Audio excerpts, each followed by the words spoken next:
OPPO's A series may have started off as the company's budget smartphone series, but with the release of the A9 2020 a couple of months ago, they show that it's now transitioned into their mid-range segment. While that device recently got a price cut, bringing down its SRP to 13,990 pesos, you might still want to check out its little brother. Hey fam, welcome back to the channel where we take awesome out of the box. My name is Jamie, and in this one, we're going to be talking about the OPPO A5 2020. Priced at 10,990 pesos, I'm here to give you guys the pros and cons to see if it's worth considering and help you answer the question, should you buy it? Now, of course, before we begin, just a quick reminder guys, there are two giveaways running as of the moment. You can check them out in the description box down below. One is for the Realme 5 and that's hosted on Instagram, and the other is a package from RockSpace that Leia just gave away in the previous video. So check them out down below. Don't forget to subscribe and hit that notification bell while you're at it.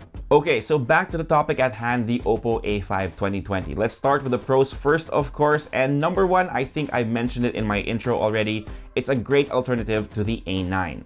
While the A9 definitely has the better spec sheet, it does share some similarities to the A5. Both are running on the same SoC, which is the Qualcomm Snapdragon 665.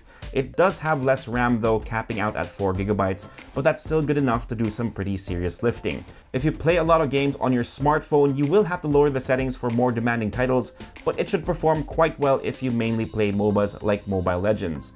By the way, if your budget is really tight, you can also opt for the configuration with 3GB of RAM and 64GB of storage, which is priced at 8,990 pesos. On to the second pro of the list, which is it's pretty good for media consumption. The OPPO A5 2020 also shares the same display as the A9. It measures in at 6.5 inches, which is decently sized. Now it doesn't have the best pixel density since you're only getting HD plus resolution or 1600 by 720, but it isn't too bad, and the A5 does make a lot of ground in the audio department. Now you still have a headphone jack, which is still pretty standard at this price point, but I think it's still worth mentioning. More importantly though, it has stereo speakers, a feature that some phones at higher price points don't even have. So whether you're playing games, watching YouTube videos, or listening to music, it pumps out a good amount of volume and sounds pretty good too. Third and last on the list for the pros for the A5 is its battery life. You have a 5,000 mAh battery on board the A5 2020, and with moderate use, you should easily get more than a day and a half of juice with this device. It also clocked in at a decent range with our battery benchmark test at 14 hours and 30 minutes, so it definitely has a fair bit of lasting power. Now that I've given you the pros, let's talk about the middle ground, because there are a bit of pros and cons when it comes to the cameras.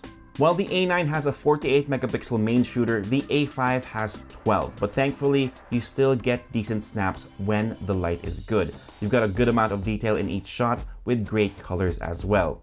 Sadly, its low light game is the first con on the list. While we don't expect flagship caliber shots at this price point, you do see a fair bit of noise in photos taken at nighttime. Now there is a night mode on this device that helps a little bit, but the processing time is a little sluggish. So pro for the fact that the 12 megapixel camera is quite good, and you've got good options for shooting as well with a wide angle lens, but a con since you're going to want to stick to well lit environments for your photos. The second con on the list is definitely the phone's charging speed. Like I said earlier, the A5 has a 5,000 mAh battery, and while we like big bats, we like it even more if the charging times on this device were a little faster. Sadly, you're only getting a 10-watt charger with this phone, which means you're gonna have to make sure that you set aside at least 2.5 hours to charge this phone from 0 to 100. Lastly is the elephant in the room, and I know that some of you are thinking about it. It's that OPPO has some serious competition when it comes to this price point.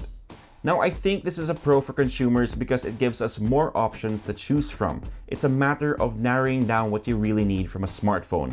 If you know you're going to be playing more games, then you definitely want to find a device with more processing power. Now, my tip there is to really prioritize what your wants and needs are for a smartphone and use that as a guide when you're looking around. So with that being said, guys, the OPPO A5 2020 is worth considering if you watch a lot of YouTube videos on your smartphone like I do, because of that big screen and of course those stereo speakers. Now I know for this price point, it's not rocking the best processing package available, but you can still get the job done. Plus you have that huge battery for a ton of lasting power. Just remember to give it a lot of time to charge. So that's pretty much it for this video. Thank you for spending a couple of minutes with me. If you liked it, give us a thumbs up, sub to the channel, and make sure you hit that notification bell so you don't miss out on any of our content. If you have any questions, leave them down below and I'll try to get to them as soon as I can. For all the latest tech news and gadget reviews, head to unbox.ph, plus follow us on Facebook and on Instagram. My name is Jamie. Peace, God bless, and I'll see you guys next time.